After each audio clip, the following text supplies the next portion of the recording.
Welcome, truth seekers, to Sinister Truths, where history's darkest secrets refuse to stay buried. In the sultry summer of 1847, a wealthy Louisiana plantation bride vanished from her mansion in the dead of night, only to be spotted weeks later riding barefoot through the bayou, hand in hand with the enslaved man she was never supposed to love. Her name was erased from family Bibles, her portrait torn from frames, and her story buried for over 175 years. Until now. Before we resurrect this forbidden romance that shattered a dynasty, drop a comment right now and tell me, which country are you watching from, and what time is it there as this scandal unfolds on your screen? And if you crave real history that mainstream textbooks hide, hit that subscribe button and ring the bell for Sinister Truths. Let's dive into the shadows together. The year was 1847, and the air over Louisiana's lower Mississippi Valley hung thick as wet velvet, heavy with the sweet rot of cane juice and the sharper bite of human sweat. Belle Grove Plantation rose like a white wedding cake from a sea of emerald stalks, its 65 Doric columns gleaming so brightly in the morning sun that riverboat pilots used the house as a landmark 15 miles away. 7,000 acres of sugar surrounded it, worked by 380 enslaved souls whose names appeared nowhere on the marble plaques that bragged about the mansion's architect, or the Parisian mirrors in its double parlors. To step inside Belle Grove was to enter a palace of deliberate blindness, a place where crystal chandeliers dripped light onto mahogany tables while, through the tall French windows, one could see the distant line of field hands bent double under the weight of cane knives, their backs striped by the sun and sometimes by the whip. It was into this glittering cage that 22-year-old Eleanor Marie Delacroix, newly minted mistress of Belle Grove, arrived on the arm of her husband in the spring of that fateful year. The wedding had taken place 3 months earlier in the candlelit splendor of St. Louis Cathedral in New Orleans, a union that united two of the oldest Creole fortunes in the state. Henri Philippe Delacroix was 45, twice widowed, and owner of more human beings than most men owned horses. His hair had gone iron gray at the temples, but his shoulders were still broad, his handshakes still crushing, and his reputation for breaking both cane and men legendary along the river. When he smiled, which was seldom, one noticed the gold tooth that glinted like a warning. He had needed a young wife to soften the edges of his legend, someone delicate enough to make the brutality outside the windows feel civilized by comparison. Eleanor, with her convent education, her pale shoulders that had never known sun, and her voice soft as magnolia petals, was perfect. She had been raised in a quiet townhouse on Rue Royale, shielded from the raw mechanics of wealth. At the Ursuline convent she had learned French literature, embroidery, the proper way to curtsy to a bishop, and absolutely nothing about the fields that paid for her silk stockings. Her mother had died of fever when she was 9, and her father, a gentle scholar who preferred books to business, had signed the marriage contract with relief, believing Henri Delacroix's fortune would protect his only child from the world's cruelties. No one had thought to mention that the world's cruelties were manufactured on the very land that fortune came from. The first morning Eleanor woke at Belle Grove, she opened the jalousies of her bedroom and felt the heat roll in like a living thing. The room itself was a dream of excess, a tester bed draped in mosquito baize the color of clotted cream, a rosewood armoire so tall it required steps to reach the upper drawers, a pier glass that reflected her slim figure in a dressing gown of Brussels lace. A house servant named Zuzu, no older than Eleanor herself, had already laid out the day's gown, pale yellow silk with tiny embroidered bees, and arranged orange blossoms in a porcelain bowl. When Eleanor smiled her thanks, Zuzu dropped her eyes and whispered, "Yes, ma'am," in a voice that trembled just enough to remind the new mistress that gratitude and fear often wore the same face here. Breakfast was served in the smaller dining room because the grand one, with its table that seated 48, was too vast for 2 people. The table this morning groaned under silver domes, grillades and grits, pain perdu swimming in cane syrup, oysters poached in cream, figs so ripe they burst when touched. Henri read the New Orleans Picayune aloud, his voice rumbling with satisfaction at cotton prices and dissatisfaction at the latest abolitionist pamphlets smuggled down from Ohio. Eleanor tried to eat, but the sweetness stuck in her throat. Through the open window drifted the rhythmic chant of the cane cutters, a low, mournful call and response that rose and fell like distant thunder. She asked what the words meant. Henri folded the paper with a snap. "Nothing worth translating, cher. Field nonsense." Then he kissed her forehead, already damp with perspiration though it was not yet 8 o'clock, and left to inspect the mill. Alone she wandered the house like a ghost in someone else's life. The gallery that wrapped the entire second floor offered a panoramic view of the empire she now nominally ruled. To the north stretched the Cane, row upon endless row, shimmering green and gold. To the south, the Mississippi slid past, thick and brown, carrying flatboats and steamboats whose passengers sometimes waved at the great house out of curiosity or envy. Between river and mansion lay the quarters, a double row of whitewashed brick cabins that looked almost cheerful from this distance, though Eleanor would learn soon enough that the bricks retained heat like ovens, and the chimneys rarely drew properly, because green wood was cheaper than seasoned. Beyond the quarters stood the sugar house itself, a hulking brick monster whose twin chimneys belched black smoke from dawn to midnight during grinding season. Even now, in spring, its doors stood open and she could see the glow of the furnaces within, orange eyes watching the big house watch them back. In the weeks that followed, a routine settled over Belle Grove like dust. Henri rose before sunrise, swallowed coffee strong enough to float a horseshoe, and rode out on his black stallion named Diablo. Eleanor woke to the sound of his spurs on the gallery, lay in bed until Zuzu brought chocolate and the morning mail, then spent hours practicing the piano in the stifling parlor because Henri liked to hear Beethoven drift across the lawns when he returned for the midday meal. Afternoons were for receiving the wives of neighboring planters, women whose conversation never strayed beyond the price of bombazine or the best cure for prickly heat. They spoke of the servants as if they were furniture that occasionally misbehaved, and Eleanor, whose tongue had once been quick in the convent debating society, found herself nodding politely while something inside her withered. The cruelty was never far away, though it wore a polite mask at first. One morning she watched from the gallery as the overseer, a florid Irishman named Mr. Kincaid, ordered a young field hand named Jonah tied to the whipping post because he had fallen behind in his row.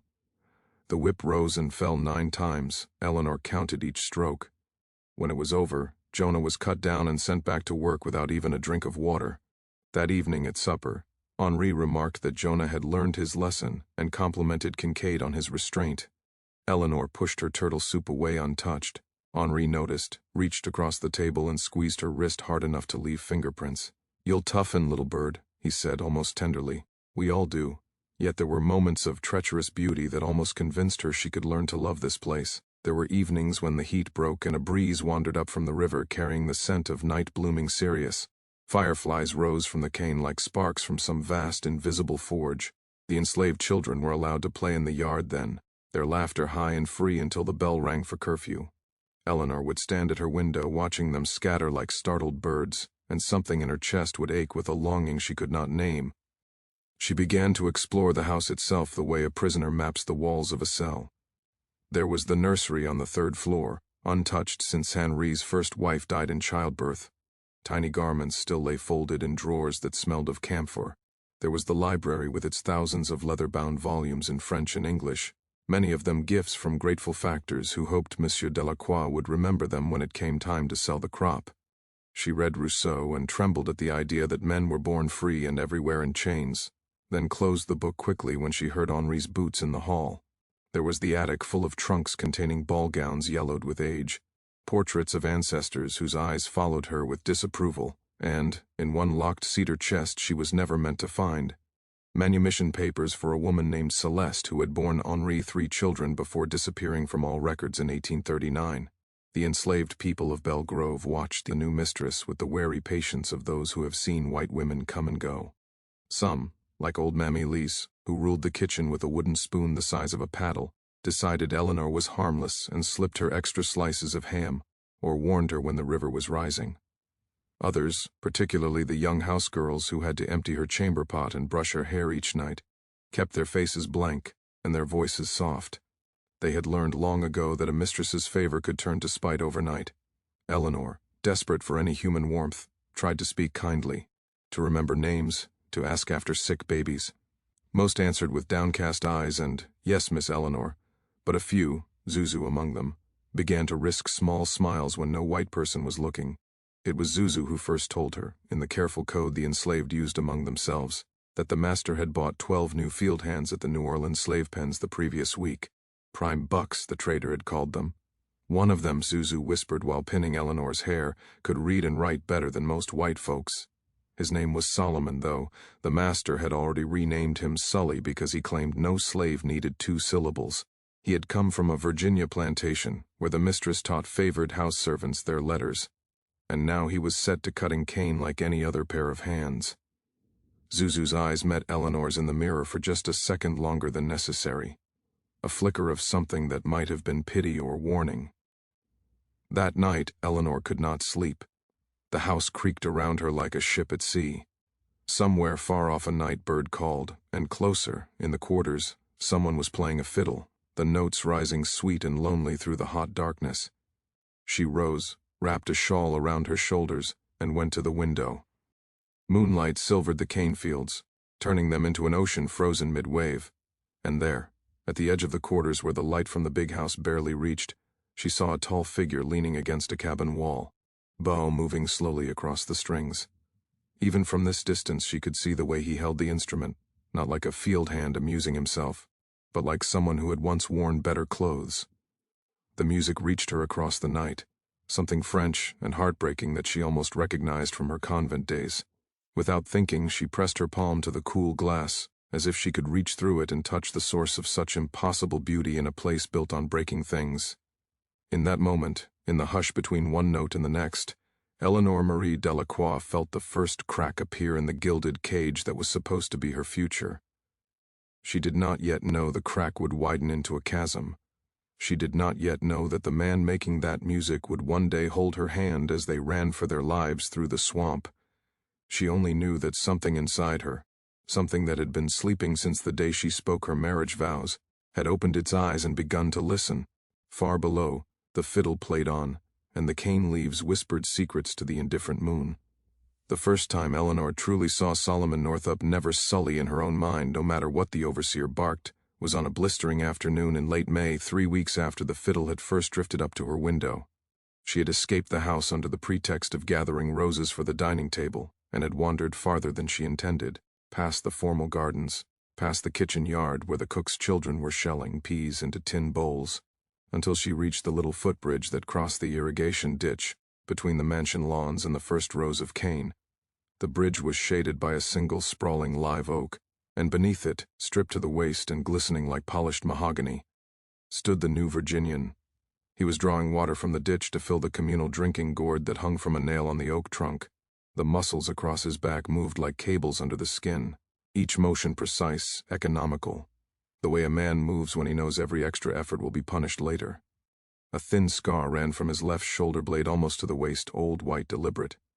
When he straightened and turned, the sun caught the planes of his face, high cheekbones, a mouth that looked made for smiling though it was not smiling now, and eyes the color of river water at dusk, neither green nor brown but something restless in between. He saw her at the same moment she saw him. The tin dipper paused halfway to his lips. For 3 heartbeats neither of them moved. Then he did something no field hand was supposed to do. He inclined his head, not the cringing bob the others gave when a white woman passed, but a courteous, almost European nod, as though she were a lady stepping down from a carriage in the Place d'Armes, and he a gentleman who happened to be passing. Water spilled over the rim of the dipper and ran down his wrist. Eleanor felt the droplets as if they had fallen on her own skin. She should have spoken some reprimand, some order, anything to re-establish the distance the world demanded. Instead, she heard her own voice, small and strange, say, "It's terribly hot for such work." Solomon's eyes flicked once to the big house behind her, calculating risk the way sailors read clouds. Then he answered low enough that the wind almost stole it. "Heat's the same for everyone, ma'am. Only some of us get to sit in the shade." The accent was not the thick gullah of the older hands. It was Tidewater, Virginia, softened by something else. French, perhaps, or years of listening to educated voices through half-open doors. The words themselves were dangerous, edged with a truth no one at Belle Grove ever spoke aloud. Eleanor's pulse hammered in her throat. She should call for Kincaid. She should turn and walk away.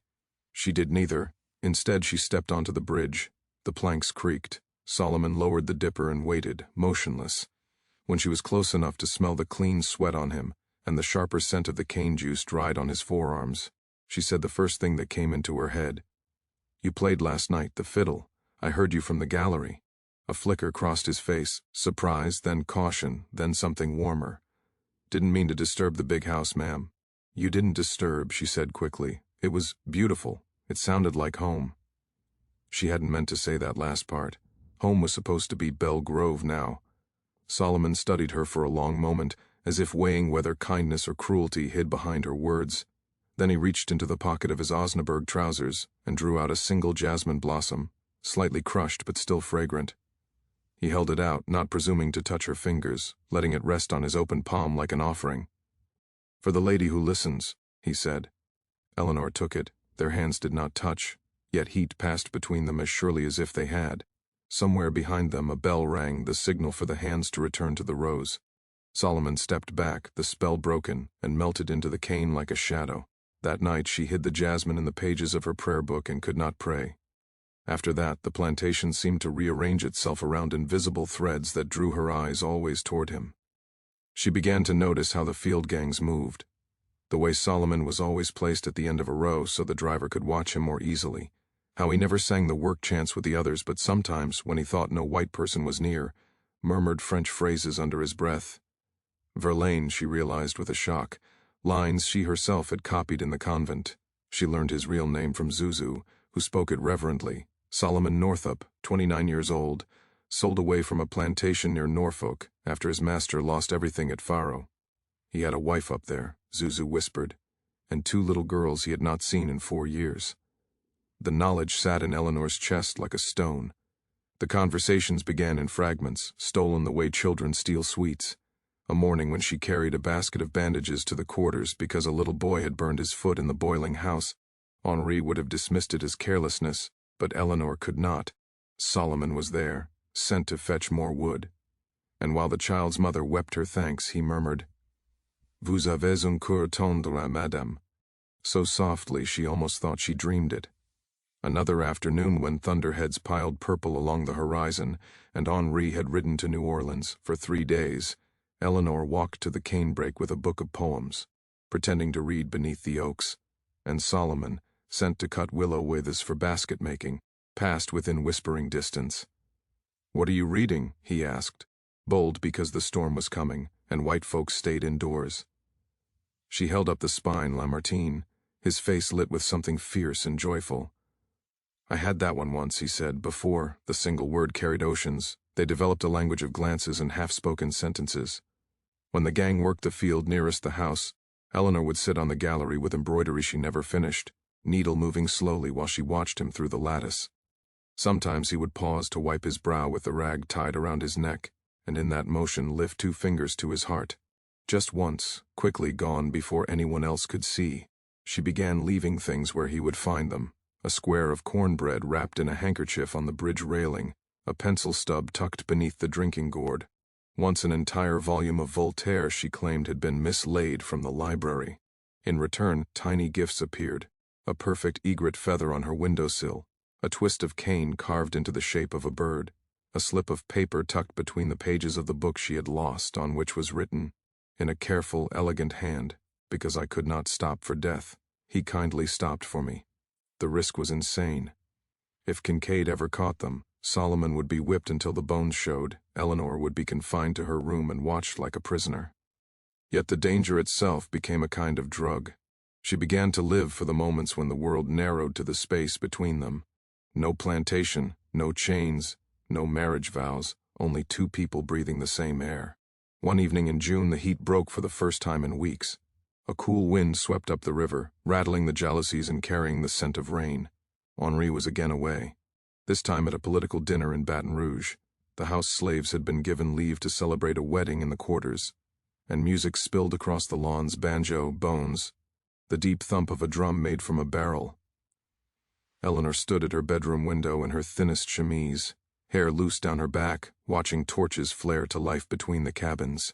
She saw Solomon there, taller than the rest, his shirt open at the throat, laughing at something old Mammy Lee said. When the dancing began, he took the fiddle from a younger man and struck up a reel so wild and sweet that even the white overseers tapping their feet on the back gallery could not resist its pull. Without deciding to, Eleanor found herself descending the back stairs, past the sleeping house, across the dewy grass. She kept to the shadows, a shawl over her head like a servant girl. The music pulled her the way the moon pulls the tide. When she reached the edge of the circle of torchlight, Solomon saw her. His bow faltered for half a note no one else noticed. Then he changed the tune, slower now, something minor and aching that made the dancers drift apart and simply sway. He played it straight to her across the fire, eyes locked on hers, telling her everything words could never risk in daylight. I see you. I know you. I am here. Later, when the torches burned low and most people had gone to their cabins, she waited beneath the same live oak by the bridge. He came silently, barefoot, carrying the fiddle in one hand. They stood a careful 3 feet apart, close enough to feel each other's warmth, far enough that no passing shadow could accuse them of touch. I can't stay long, he said. His voice was rough from singing. I know. Hers trembled, silence stretched, thick with everything unsaid. Then he lifted the fiddle and played a few soft notes, the opening phrase of a song she had hummed once while. Watering Roses, a French lullaby her mother used to sing. He had remembered it perfectly. When the last note died, he said, In Virginia, my wife and I used to walk by the river on Sunday evenings. She would sing that. I thought I'd never hear it again. Eleanor's eyes filled. I'm sorry. Don't be sorry for me, Miss Eleanor. Be sorry for the world that makes this wrong. She took one step closer. The space between them shrank to nothing but breath. My name is Eleanor, she whispered. Just Eleanor. He looked at her for a long, long moment. So gently it broke her heart. He repeated it. Eleanor. The sound of her name in his mouth was the most intimate thing anyone had ever given her. Rain began to fall, soft and warm. Neither of them moved. Somewhere an owl called. Solomon reached out slowly, giving her every chance to step away, and brushed a raindrop from her cheek with the back of one finger. The touch lasted less than a second, but it burned like branding iron. Then he was gone, melting back into the darkness toward the quarters, leaving her standing alone under the dripping oak with the taste of rain and forbidden possibility on her lips. From that night on, there was no going back. The glances became longer, the gifts bolder. A lock of her hair pressed between the pages of a borrowed book, one of his own shirts, carefully laundered, left on the bridge with a note that simply read, Wear this close to your heart when the nights are cold. She did.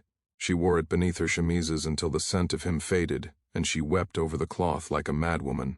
By midsummer, the air between them crackled. They found ways to speak, never long, never safe, but enough.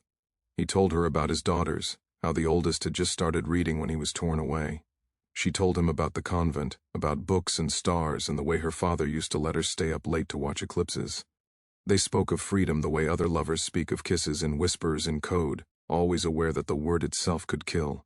One afternoon, hidden by a stand of willows while thunder growled overhead, she asked the question that had haunted her since the jasmine blossom. Do you hate us? All of us? He considered it seriously, rain dripping from the leaves onto their shoulders. I hate what's been made of you, he said at last. Not the girl standing here with wet hair and frightened eyes. Hate the cage, Eleanor, never the bird inside it. She began to plan, not escape yet, that was still too vast, too impossible, but small rebellions. She taught Zuzu to read using the primer she had used at 7. She smuggled laudanum to an old woman whose joints ached in the damp. She left the library window unlatched on nights when Solomon had kitchen duty, and once, heart pounding so loudly she was sure the portraits heard, watched from the shadows as he slipped inside, ran reverent fingers over the spines of books he had not touched in years, and chose one Voltaire again, to carry away like contraband holy relics. Henri returned from his trips and noticed nothing.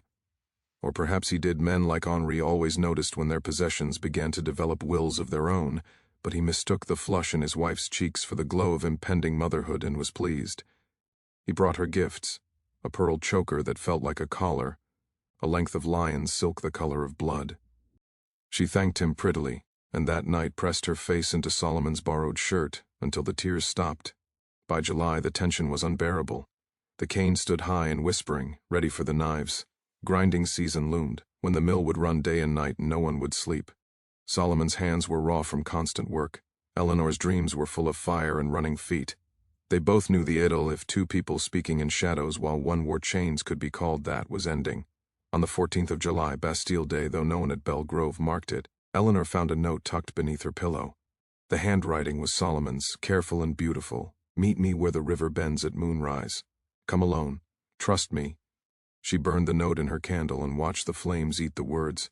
Then she sat down at her writing desk and, for the first time since her wedding, began to write not polite letters to cousins but the truth, pages and pages of it, about love and cages and the sound a heart makes when it finally breaks free.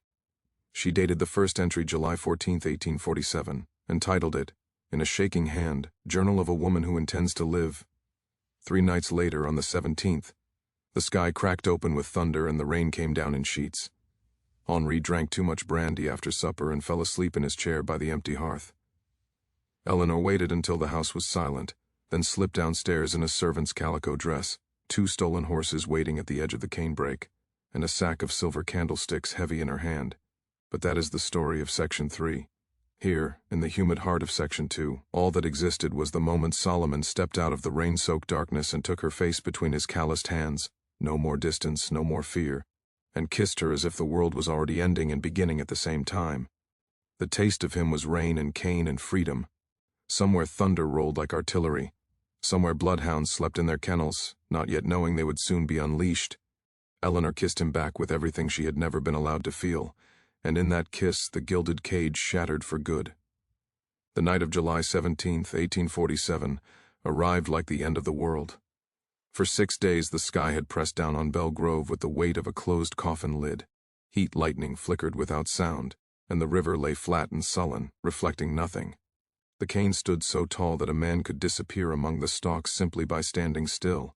Inside the mansion, the air was thick with the smell of tallow candles guttering in their sockets and the sharper stink of Henri Delacroix's brandy. He had returned from Baton Rouge 2 days earlier, red-faced from drink and politics, and had spent the evening roaring at the newspapers for daring to print that some fool in Washington wanted to forbid slavery in the new territories. Eleanor sat opposite him in the dining room, hands folded in her lap like a good wife, while every nerve in her body counted the minutes until he drank himself unconscious. At 10:30 he finally lurched upstairs, boots thudding on the cypress treads, muttering that he would teach the Yankees respect when Louisiana seceded, which everyone knew she would do one day. Eleanor waited until the house settled into the heavy silence that follows a storm of male rage. Then she moved. She had prepared for this night the way a soldier prepares for battle, every detail rehearsed in the dark hours when Henri snored beside her like a chained bear.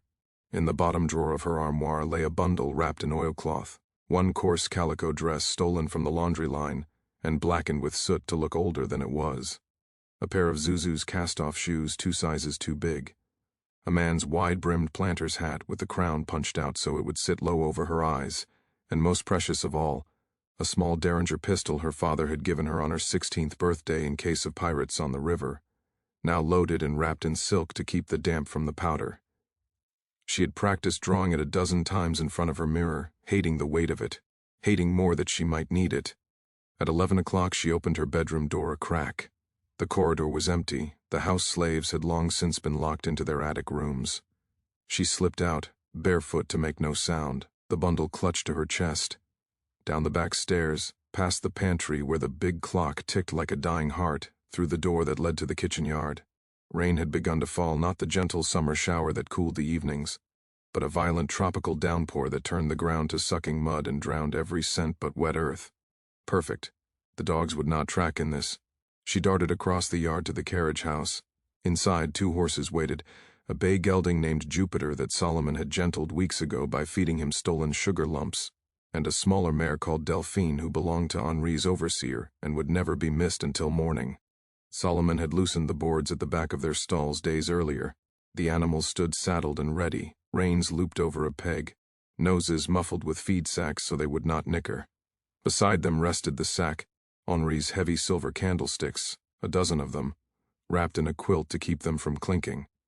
Enough to buy passage to Mexico twice over. Solomon stepped from the shadows as she entered. He wore only Osnaburg trousers and a dark shirt open at the throat. Rain streamed from his hair and shoulders.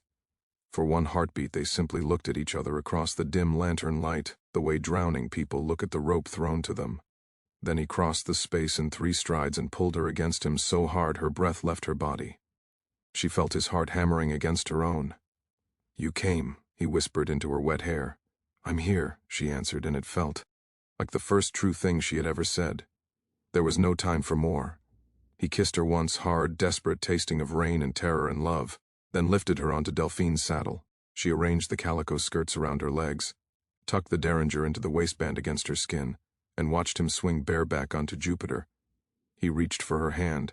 Their fingers locked for a single second of impossible steadiness in the midst of chaos. Then he kicked the loosened board free, and they rode straight out into the storm. The rain lashed them like birdshot. Within minutes they were soaked to the skin, but the noise of the storm covered the hoofbeats as they cut across the back fields, keeping to the low ground where the cane grew thinnest. Lightning illuminated the world in white flashes, the sugar house chimneys like black fingers against the sky, the distant levee, the dark ribbon of the river beyond. Thunder followed so close it felt like artillery. Eleanor clung to the saddle with one hand, and to Solomon's shirt with the other whenever the path allowed them to ride side by side.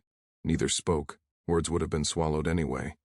They had planned the route over weeks of stolen moments, first to the old cypress swamp behind the plantation where the overseer never sent patrols because the footing was treacherous and the mosquitoes were the size of hummingbirds, then south along a deer trace Solomon knew from years of cutting firewood, then to the Atchafalaya Basin where free men, some blacks, some Cajuns, some both, waited with pirogues for those willing to pay in silver or silence. If they reached the basin by dawn, they could be 20 miles away before Henri even knew she was gone. But plans are fragile things. They were perhaps 3 miles from the big house, deep in a stand of water oaks where the ground turned to bog, when Jupiter stumbled. The horse screamed a high, awful sound that cut through even the storm and went down on its knees. Solomon vaulted clear, but the gelding thrashed, one foreleg clearly broken. There was no time for mercy. Solomon drew the knife he carried for cutting cane and ended it with a single thrust. The horse's body hit the mud with a wet thud. Eleanor stared, rain streaming off her lashes, as Solomon wiped the blade on his thigh. "We walk from here," he said. His voice was calm, but she heard the tremor beneath it. He slung the silver sack across his own shoulders, took Delphine's reins in one hand and Eleanor's wrist in the other, and pulled her onward through the blackness. The mare followed willingly. Solomon had a way with horses that made them trust him the way people never could. They moved slower now, ankle-deep in water that smelled of rot and cypress knees. Twice Eleanor slipped and would have gone under if Solomon had not hauled her up. Her dress clung to her legs like wet paper. The oversized shoes had been sucked off miles back. She was barefoot, bleeding, half blind with rain, and had never felt more alive. At some point the thunder began to recede behind them. The rain slackened to a steady hiss. Eleanor realized she could hear again, the suck of their feet in mud, Delphine's blowing breath, and farther off, too far off to be sure, or perhaps she only imagined it, the faint baying of dogs. They reached the first true swamp just as the sky began to pale in the east. Spanish moss hung in drenched curtains, cypress trunks rose like the pillars of some ruined cathedral. Solomon found the blazed tree he had marked weeks earlier, 3 slashes with a hatchet, barely visible now under running water, and turned west along a ridge of higher ground that only someone born to this country would have known was there. Eleanor's legs were shaking with fatigue, but she forced them onward. Every step took them farther from Belle Grove, from Henri, from the name Delacroix and everything it meant. They had perhaps an hour of darkness left when disaster struck again. They came around a bend in the ridge, and there, not 50 yards ahead, lantern light flickered through the moss. Voices, men's voices, white men's voices, carried on the wet air. Patrol. Someone had raised the alarm sooner than they dreamed possible. Henri must have gone to her room in the night, drunk and amorous, and found the bed empty. Or Zuzu, sweet loyal Zuzu, had been caught with Eleanor's discarded nightgown and broken under questioning. It didn't matter now. Solomon's hand clamped over Eleanor's mouth before she could gasp. He pulled her down behind a fallen log. Delphine pressed close beside them, trembling. The lantern light grew brighter. She could hear the slosh of boots, the creak of leather, Kincaid's hated Irish lilt cursing the weather and the mosquitoes, and that black bastard who thinks he can steal the master's wife. There were 4 of them, maybe 5. Armed. Eleanor's heart hammered so loudly she was sure they would hear it. Solomon's arm around her waist was the only thing keeping her from flying apart. She felt him shift, reaching for the knife still wet with Jupiter's blood. 4 men, 1 knife, 1 small pistol with 2 shots if they were lucky. The odds were laughable.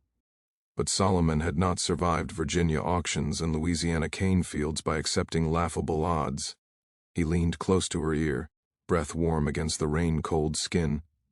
When I say run, you take Delphine and ride like the devil's behind you.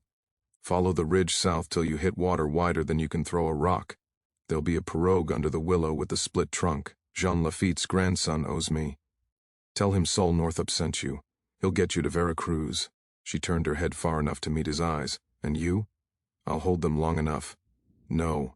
The word came out fierce, almost a growl. "We go together or not at all." For a moment the old Solomon, the careful, courteous man who had once offered her a jasmine blossom on an open palm, looked at her as if she were mad. Then something shifted in his face, something fierce and proud and tender all at once. He kissed her hard, teeth clicking, tasting blood where one of them had bitten a lip. "Stubborn woman," he whispered against her mouth. "Then we do it the hard way." The patrol was almost on them. Solomon rose to his knees, pulled Eleanor up beside him. He took the silver sack, heaved it with all his strength into the black water on the far side of the log. It landed with a splash that sounded like a cannon in the stillness. Instantly the lantern swung toward the sound. "There, over there," Kincaid shouted. The men crashed off in the wrong direction. Solomon did not wait. He slapped Delphine hard on the rump. The mare bolted down the ridge like a greyhound, carrying them both. Eleanor clinging to the saddle, Solomon half running, half vaulted behind her. Branches whipped their faces. Water exploded under the horses' hooves. Behind them shouts and a gunshot cracked, too wild to find a target. Another shot, closer. Eleanor felt the wind of it pass her cheek. They rode until Delphine's sides heaved like bellows, and the ridge finally spilled them out onto a shell bank beside a wide bayou the color of café au lait. Dawn was breaking now, sullen red behind the clouds.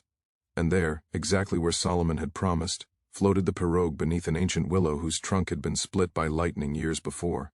A thin column of smoke rose from somewhere deeper in the swamp.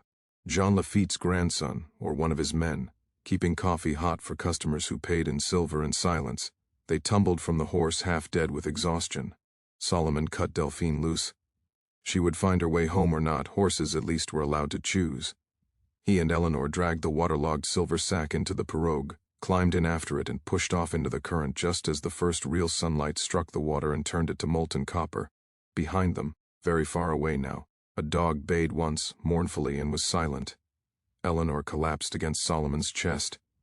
He wrapped both arms around her, pirogue rocking gently beneath them, and for the first time in hours they breathed. "We did it," she whispered, hardly daring to believe it. "We're not safe yet," he answered, but his voice shook with something that might have been laughter or tears. "But we're free for now, and now is enough." The current caught them. The swamp closed around them like a green cathedral. Ahead lay hundreds of miles of bayou and gulf, and the thin, dangerous hope of Mexico. Behind lay Belle Grove, Henri Delacroix, and the life she had been born to endure. Eleanor turned her face into Solomon's rain-soaked shirt, smelled horse and blood and man and freedom, and for the first time in her 22 years she began to cry, not the pretty tears of a plantation mistress, but the raw, tearing sobs of someone who has just clawed her way out of a grave. Solomon held her tighter and paddled, one-handed toward the sunrise, humming under his breath the French lullaby she had taught him months ago, when love was still a secret small enough to hide in a jasmine blossom. The storm had passed. The world was new and terrifying, and theirs. The morning of July 18 broke sullen and red over the Atchafalaya Basin, the kind of sunrise that makes old Cajuns cross themselves and mutter about blood on the water. In a dozen scattered settlements along the labyrinth of bayous, people woke to the same whispered rumor. A white woman and a tall black man with a fiddle case slung across his back had come down river in a stolen pirogue just before dawn, paid an impossible weight in silver candlesticks for fresh horses, coffee, cornbread, and silence, and vanished again before the coffee had cooled. By noon the story had grown legs and teeth. By dusk it had wings. They were first seen clearly at Pierre Part, where an old woman named Tante Félinise sold them chicory in a torn map drawn on butcher paper. She swore later that the woman's feet were bare and bleeding, but she never once complained, and that the man spoke French like a white gentleman and Cajun like a bayou man and never let the woman out of arm's reach. Tante Félinise took their silver, gave them a blessing in a language no priest would recognize, and watched them ride southwest on two half-dead horses that somehow kept moving, because the man crooned to them in a voice that made even the dragonflies listen. 2 days later, near the old Spanish mission at Charenton, a trapper named Alcide Boudreau found an abandoned campfire still warm, and a single lady's kid glove half buried in the ashes, the palm scorched through where someone had used it to lift a hot pot. Inside the glove, folded so small it could have been missed, was a scrap of paper on which someone had written in violet ink, "If anyone finds this, tell them Eleanor Delacroix is alive and unafraid." Alcide kept the glove for 30 years. He never told a soul about the paper. He burned it instead because some secrets are heavier than Spanish silver and twice as dangerous. By the end of July, the official reward notices began to appear, nailed to courthouse doors from Baton Rouge to Opelousas. They were masterpieces of careful lies. Henri Delacroix offered $1,000 for the return of his beloved wife cruelly abducted and carried away while suffering from brain fever, and 500 more for the dangerous Negro calling himself Solomon Northup, a cunning seducer and thief. The broadsheet described Eleanor as delicate, fair, blue-eyed, speaks French, may be disguised as a servant, and Solomon as 6 feet tall, literate, plays the violin, answers to Sully, likely armed. A smaller notice, circulated only among the big planters, added the unofficial truth, dead or alive would do. But alive was worth more because Henri wanted the pleasure himself. The irony was that by the time the notices went up, Eleanor and Solomon were already 300 miles away, moving by night, sleeping by day in abandoned Acadian cabins and Seminole chickees, guided by a chain of people who had every reason to hate Henri Delacroix, and every reason to help 2 fugitives who had dared what no one else had. A free black fisherman near Morgan City ferried them across the widest channel in exchange for 1 silver candlestick, and the story of how they came by it. A half-Creek woman named Marie Who Walks gave them venison and a jar of bear grease for mosquito bites, and laughed until she cried when Eleanor tried to thank her in convent French. In the deepest part of the basin, where even the alligators seemed to speak French, an old man everyone called Grand-Père Jean, rumored to be the natural son of the pirate Jean Lafitte himself, hid them for 4 days in a house raised on stilts above a lake no white man had ever charted. There Solomon traded another candlestick for a battered fiddle with only 3 strings, and every night he played it softly while Eleanor fell asleep with her head on his knee and the mosquitoes sang back up. They were seen again on August 9th, this time by a party of Texas cattle drovers on the old Opelousas Road.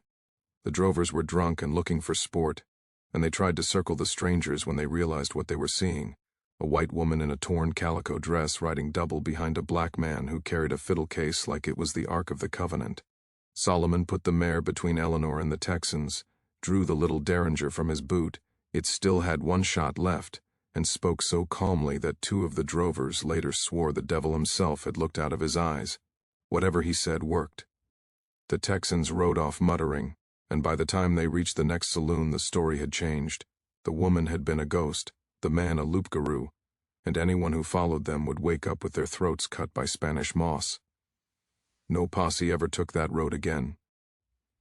In the middle of August they reached the Sabine River, the shifting, fever-ridden boundary between Louisiana and the young Republic of Texas. The crossing took 3 attempts. On the first, a sudden norther blew up and nearly swamped their stolen canoe. On the second, they were chased for 6 miles by a slave catcher who recognized Solomon from the reward posters and wanted the bounty himself. Solomon shot the man's horse out from under him with the last load in the derringer, and they vanished into the piney woods, while the catcher screamed curses at the sky. On the 3rd try they crossed at dusk, poling the canoe through water hyacinths so thick they had to hack a path with Solomon's cane knife. When they stepped onto Texas soil, Eleanor dropped to her knees in the mud and kissed the ground like a pilgrim. Solomon stood over her, soaking wet, laughing and crying at the same time, and told her that free soil felt exactly like slave soil under bare feet, but at least here no one could legally drag them back. They stayed only long enough in Texas to trade the last of the silver for passage on a coasting schooner out of Galveston. The captain asked no questions when Solomon paid in French gold louis that had once decorated Henri Delacroix's dinner table. On September 2, 1847, the schooner weighed anchor with a cargo of cotton, beef hides, and 2 passengers listed on the manifest as Mr. and Mrs. Solomon North of no fixed address. Eleanor wore a new dress of plain brown cotton bought in Galveston, and a wide straw hat that hid most of her face. Solomon had cut his hair short and grown a beard that made him look older, harder, free. They stood together at the rail as the Texas coast fell away behind them, and for the first time in months, they kissed in broad daylight with no one to tell them they could not. The voyage south should have taken 12 days. It took 23. Yellow fever swept the crew. The captain died raving in his berth. The mate tried to put into Veracruz, too soon, and ran aground on a reef off Tampico. For 9 days they lived on short rations while the sailors patched the hull with whatever would hold tar. Eleanor nursed the sick. Solomon played his 3-string fiddle for men who were too weak to cover their ears, and somehow the music kept death from taking more than it already had. When the schooner finally limped into Veracruz harbor on Michaelmas Day, half the crew carried ashore the memory of a white woman with river water eyes who refused to leave the side of the black man who played like an angel, and an angel was exactly what many of them believed he was. They disappeared into the city the same afternoon. Veracruz in 1847 was a fever port full of sailors, smugglers, escaped slaves, exiled French royalists, and Maya girls selling oranges on every corner. A white woman and a black man walking hand in hand raised eyebrows for exactly 1 day. After that, no one looked twice. Solomon found work almost immediately teaching music to the daughters of an English merchant who cared more about Beethoven than Louisiana law. Eleanor, who now answered only to the name Leonore Norte, her married name twisted into something that could belong to either of them, rented 2 rooms above a bakery that smelled perpetually of cinnamon and limes. In the evenings she copied music for her husband's pupils, and at night she wrote long letters she never sent, pages and pages addressed to no one and to everyone about what it felt like to wake up without fear. They were seen for the last time by a reliable witness in March of 1852, an American traveler named Ephraim Gilman, passing through Veracruz on his way to California Gold, stopped at a plaza concert where a tall mixed-race couple, he called them that in his journal, performed violin and piano duets that reduced the audience to tears. The woman was small and pale with a voice like a convent bell. The man played with a fire that made strong men weep for reasons they could not name. Between pieces the woman laughed at something her partner whispered, and Gilman wrote that he had never seen 2 people more clearly in love, or more clearly afraid that someone would take it away from them. When he tried to approach them after the performance, they had vanished into the crowd like smoke. Years later, in the winter of 1852-53, a letter arrived at the Ursuline convent in New Orleans. It was postmarked Veracruz, written in a woman's hand gone thin and hurried, on cheap Mexican paper that smelled faintly of cinnamon and salt air. The Mother Superior opened it in the presence of 2 elderly nuns who remembered a certain blue-eyed postulant from 20 years earlier. The letter was brief. Tell Mother that I am finally free. Tell her also that love is stronger than they ever admitted, and that I have a son with his father's eyes and a daughter learning to read French before English. Tell her I pray for her every night under a sky that has never known frost, and tell her not to look for me. Some resurrections are meant to stay quiet. There was no signature, only a small ink drawing of a jasmine blossom. The Mother Superior burned the letter in the convent kitchen stove and told no one, not even the bishop. But the story leaked anyway. Nuns are human after all, and for years afterward, whenever a certain type of scandal rocked Creole society, someone would remember the vanished bride of Belle Grove and whisper that she had not died of fever after all, but had chosen something fiercer than respectability. Back in Louisiana, the trail went cold and stayed cold. Patrols found the pirogue abandoned near Lafayette with the silver sack gone and a single lady's shoe floating nearby like a taunt. They found Jupiter's bones picked clean by buzzards. They found the campfire ashes and the glove and the blazed trees that led nowhere. They never found the people. Henri Delacroix searched for 18 months. He spent fortunes. He had men whipped for failing him. He grew thin and gray and terrifying even to his friends. In the end, he declared his wife dead, held a lavish funeral with an empty coffin, and married again 6 months later to a 17-year-old cousin who looked nothing like Eleanor, and everything like fear. The portrait of his second wife, painted in 1850, shows a woman with eyes that never quite meet the viewers, and in the background, if you look very closely, you can see that the space on the wall where Eleanor's portrait once hung has been painted over with a dark, shapeless patch, as though even the canvas itself refused to remember her. In Veracruz, meanwhile, 2 children grew up speaking Spanish in the streets and French at their mother's knee. The boy learned the violin before he could read. The girl had her mother's pale skin and her father's river water eyes. They never knew that across the Gulf, in a white palace beside a brown river, their mother's name had been erased from every Bible, every guest list, every family tree, as thoroughly as if she had never existed. And somewhere, on certain moonlit nights when the trade winds carry the scent of jasmine across the plaza, an older couple still walks together. He tall and gray now, she small and straight-backed, her hand always tucked into the crook of his arm the way it has been for more than half a century. They never look over their shoulders anymore. They have learned that some ghosts are content to stay buried, and some stories are safer when they end with a question mark instead of a period. The vanished bride of 1847 was seen and seen, and seen again, always just a little farther west, a little deeper south, until one day she simply stopped being seen at all. And that, more than any grave marker or courthouse record, was how Louisiana finally learned she was never coming back. The morning after the escape, Henri Delacroix woke to an empty bed and a silence that felt wrong. He rang the bell pull so hard it tore from the wall. When Zuzu appeared trembling in the doorway, he backhanded her across the room for no reason except that she was the closest living thing. Within an hour, every slave on Belle Grove was questioned, every cabin searched, every horse counted. By noon, the overseer Kincaid had found the opened stalls, the missing candlesticks, the faint hoofprints already washing away in the rain. Henri read the signs himself, face turning the color of raw liver, and understood in one shattering instant that his wife had not been taken. She had left, willingly, with one of his own slaves. He did not scream. Men who own 380 human beings rarely need to scream, they simply speak and the world rearranges itself. He spoke. Within 48 hours, the river was thick with hired boats, the roads crawling with patrols, the newspapers in New Orleans, Baton Rouge and Natchez, carrying the carefully worded reward notice that painted Eleanor as a madwoman abducted by a cunning Negro. The lie was printed so often it began to feel like truth even to those who had seen Eleanor's face the night she disappeared. Calm, pale, utterly unafraid. Henri paid editors in gold to keep the story exactly where he wanted it. The New Orleans Picayune ran a tearful interview with a grieving husband who begged for the return of his delicate bride before the seducer ruined her forever. The Baton Rouge Gazette printed a medical opinion from a doctor who had never met Eleanor, declaring that she suffered from hysteria of the womb and was not responsible for her actions. Letters poured in from concerned matrons offering prayers and laudanum. No one mentioned that the same delicate bride had walked barefoot through 200 miles of swamp carrying her own weight in stolen silver. At Belle Grove, the cover-up began immediately and methodically. Eleanor's clothes were burned in the sugar house furnace. Her jewelry was melted down and recast into a christening cup for the child Henri fully intended to have with his next wife. Every portrait of her, the large one in the dining room, the miniature her father had commissioned, even the small watercolor done by a cousin, was taken down and carried to the attic.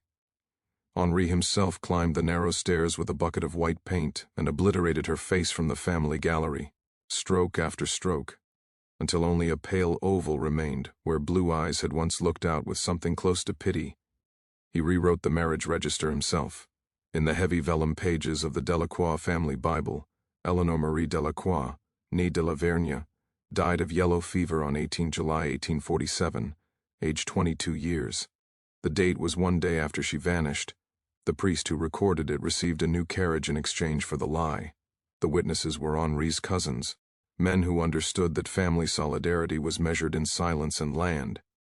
No one dared ask why a woman dead of yellow fever needed to be buried in an empty coffin sealed with lead. The slaves knew better than to speak. Those who had helped Zuzu, old Mammy Lise, the stable boy who had looked the other way, were sold south within the month. Zuzu fetched only $300 because the trader noticed the fresh whip marks across her back and assumed she was troublesome. She disappeared into the Georgia cotton belt and was never heard from again. Henri told guests she had stolen linen and been sent away as an example. For 5 years the fiction held. Visitors to Belle Grove were shown the black-draped portrait in the upstairs hall and told the sad tale of poor Eleanor, taken so young by the fever. Henri married again in 1849, a silent girl from the Marigny family who gave him 2 sons in quick succession and never once asked why her predecessor's name was never spoken aloud. The empty coffin was buried beneath a marble angel in the family vault, the inscription carved deep, Eleanor Marie, beloved wife, 1825 to 1847. Henri laid flowers there every July until the day he died, flowers bought with money made from the labor of people who knew exactly where the real Eleanor had gone. The diary changed everything. It surfaced in the winter of 2022, wrapped in oilskin and hidden inside a false bottom of a trunk that had spent a century and 3/4 in the Belle Grove attic. The house had passed through a dozen owners since Henri's death in 1878, fallen into ruin during Reconstruction, been rescued by a sugar company in the 1920s, then bought in 2019 by a tech millionaire from California who wanted to turn it into a luxury wedding venue. The restoration crew found the trunk while ripping out rotted floorboards on the 3rd floor. Inside were moldering ball gowns, a child's wooden sword, and the diary, small, leather-bound, the kind of book a convent girl might have been given for her saint's day. The handwriting was unmistakable to anyone who had seen Eleanor's few surviving letters, neat, slanted, the ink faded to brown. The first entry was dated 14 July 1847. The last, 16 July, ended mid-sentence. If tomorrow comes and I am still here, I will stop calling it living. The pages in between were a detonation. She wrote of Solomon with a frankness that would have seen them both burned alive in 1847, how his voice sounded when he read Lamartine aloud, how his hands felt when they lifted her over a muddy bayou, how the first time he kissed her she understood why people killed for love. She wrote of Henri with cold clarity, the way he smelled of brandy and horse sweat, the casual way he ordered a boy flogged for dropping a water pitcher, the night he forced himself on her after a dinner party and fell asleep still pinning her to the mattress with one heavy arm. She wrote of the night she decided to leave, how she stole the candlesticks one by one over 6 weeks and hid them beneath loose floorboards, how Solomon taught her to load the Derringer using candle stubs for practice bullets. She wrote of freedom, as if it were a country she could already see on the horizon. The restoration crew read enough to understand what they held. The tech millionaire offered $500,000 on the spot to keep it quiet and sell the house with the scandal as a selling point. The foreman, a black man from Iberville Parish whose grandmother had grown up hearing whispers about the white lady who ran off with a slave, refused the money. He carried the diary to the history department at Louisiana State University and left it on the doorstep in a plastic grocery bag with a note that said simply, "Tell the truth." The truth exploded. Scholars authenticated the diary within weeks. The paper, the ink, the references to people and events that only someone inside Belle Grove in 1847 could have known, all of it checked out.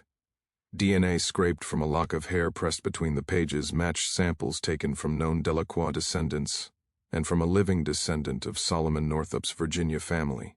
The story that had been buried under 6 generations of lies clawed its way into the light. Old Louisiana families closed ranks the way they always have.